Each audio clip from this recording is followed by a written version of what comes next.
Does it ever strike you as somewhat off to be in a room kind of making light of victim culture and having this kind of hearty laughter and looking around and seeing that the vast majority of the faces are white?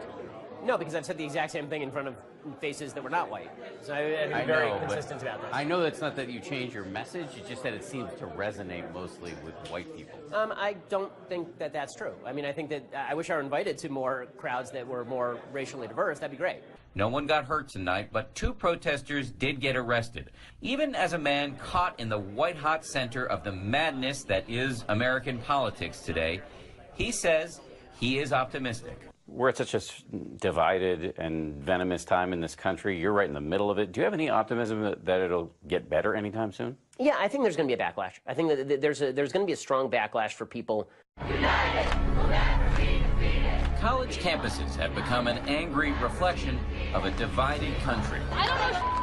On this night, police and protesters are out in force at the University of Utah. People, I pledge allegiance to the flag! All because of this baby-faced 33-year-old father of 2. I mean, let's be real about this. Look at me. I mean, like, do I look like a physical threat to anybody? Do I seem like a physical threat to anybody? The last time I was in a fight, I was 14 years old. I was 2 years younger than everybody else in my high school class, and I was getting my ass kicked. Ben Shapiro is editor-in-chief of the conservative Daily Wire and host of a popular political podcast downloaded millions of times a week. Is that good for America or just good for President Trump? He's now at the center of a nationwide debate about whether conservative voices are being stifled by protesters on American college campuses. They're still your president! Just today at the University of Florida, tensions flaring during an event featuring the white nationalist Richard Spencer. In February, at the University of Berkeley, former Breitbart commentator Milo Yiannopoulos shut down after protesters threw rocks and Molotov cocktails. And just last month, when Ben Shapiro spoke at the University of Berkeley, local authorities spent more than $500,000 on security. It's amazing they had to essentially lock that place down for you. And the headlines were nuts. I mean, the headlines like, Berkeley braces for Shapiro visit.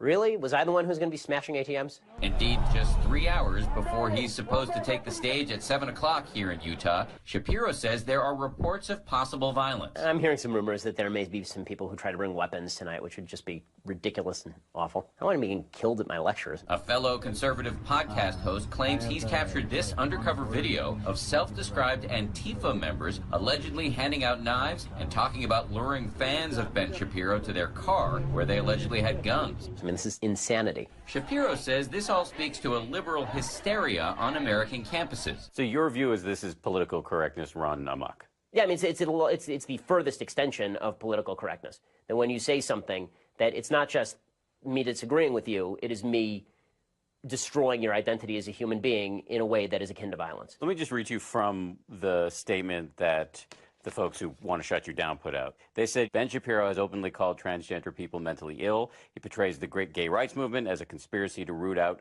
God-based institutions. He has recently defended conversion therapy, which is nothing short of abuse. Okay, so there are a bunch of things that are just not true there. I am unaware of any time that I have ever defended conversion therapy as such, said that it's effective, because I don't see the evidence that it's effective. What about this idea that you call transgender people mentally ill? I do say that transgenderism is a mental illness, because it's gender dysphoria. It's a psychological disorder. So that's not an insult to people who suffer from psychological disorders. You are not doing a service to people who are suffering from a mental disorder to humor them by suggesting that their mental disorder is reflected in objective reality. It is important to note that the American Psychological Association does not define being transgender as a mental illness. A gender dysphoria diagnosis only applies if an individual experiences significant distress. It's actually a natural phenomenon, and they're committing suicide because they're depressed, because people are mistreating them. Then I'm not for mistreatment, but I don't think that me suggesting that you're not a woman is mistreatment of you. Whether or not you agree with Shapiro, whether or not you think he's engaged in hate speech, there is little doubt that his speech is protected by the First Amendment. They won't let a Jewish guy come to a college campus and say what he wants to say. That's where we're at in America. That's ridiculous. At just past 6 o'clock, and with the protests heating up, Professor David Vergobi, who teaches a class on freedom of expression here, tells us that many college students today do not understand that speech is protected unless it directly incites violence. This is a public institution. It's a government entity. They have to guarantee the free speech rights of everyone, including Shapiro. We find the leader of that group that has vowed to shut tonight's event down, who makes a startling admission. I don't think he should speak. But that doesn't really comport with the First Amendment. I don't care. You don't care? I don't care. Why not? I don't think that's a relevant document right now. The Constitution is not a relevant document? This thinking may help explain the increasingly violent protests against conservative speakers on campus. By shortly after 7 p.m. here at the University of Utah, Ben Shapiro is backstage ready to go on after his security team sneaked him into the building. One irony is that while he's hated by many on the left, he's also hated by the self-described alt-right. I've been very, very outspoken against the alt-right. I've said the alt-right is a garbage movement composed of garbage ideas, that it has nothing to do with constitutional conservatism. Shapiro is also fiercely critical of Donald Trump, and he publicly quit his last job at Breitbart News when a female colleague was allegedly manhandled by Trump campaign manager Corey Lewandowski, and Shapiro thought Breitbart failed to have her back. And I quit under very public circumstances because Breitbart had been turning itself into a Trump propaganda arm, and the alt-right really liked President Trump, or then candidate Trump. What kind of blowback have you received? Well, I mean, aside from the 7,400 odd anti-Semitic tweets that I received from March to November of last year, death threats in the mail, death threats on my phone, death threats at my business phone. Which is why Shapiro finds it hard to believe that protesters call him a white supremacist. That is the stupidest thing I have legitimately ever heard. I keep hearing this, and I keep wondering, was it the yarmulke that gave it away? Shapiro has been interested in politics for as long as he can remember. I found a paper from when I was like 10 or 11 talking about the Clinton impeachment, so I assume that I was into it even then. Shapiro went on to start his own nationally syndicated column at age 17. His parents had to sign the contract for him. He graduated UCLA at age 20, put out 2 books by age 21, and graduated Harvard Law at age 23. As Shapiro takes the stage in Utah, it immediately becomes clear that all of his time on elite campuses apparently did little to temper his conservative views, in particular on what he calls America's culture of victimization. On stage, he inserts himself into some of the most heated debates in our divided country, from police shootings to the NFL kneeling controversy. Is racism real? Yeah, of course racism is real. But I don't think institutional racism is necessarily real.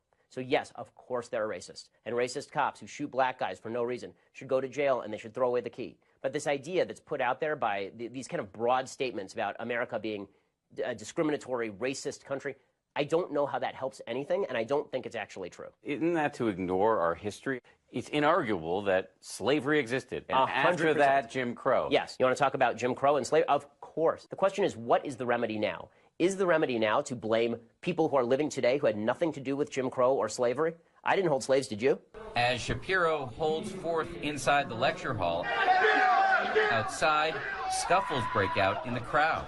The hierarchy of victimhood goes something like this. If you're LGBT, and Q, then we suggest that you are at the very top of the victimhood hierarchy, and then black folks, and then Hispanic folks, and then women, and then Jews, and then Asians, and then way down at the bottom, white straight males. Does it ever strike you as somewhat off to be in a room kind of making light of victim culture and having this kind of hearty laughter and looking around and seeing that the vast majority of the faces are white?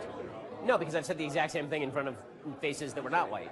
So I've been very consistent about this. I know it's not that you change your message, it's just that it seems to resonate mostly with white people. I don't think that that's true. I mean, I think that I wish I were invited to more crowds that were more racially diverse. That'd be great. No one got hurt tonight, but 2 protesters did get arrested. Even as a man caught in the white-hot center of the madness that is American politics today, he says he is optimistic. We're at such a divided and venomous time in this country. You're right in the middle of it. Do you have any optimism that it'll get better anytime soon? Yeah, I think there's going to be a backlash. I think that there's going to be a strong backlash for people who are tired of it and want to stand up for basic rights that we can all agree on. For Nightline, this is Dan Harris.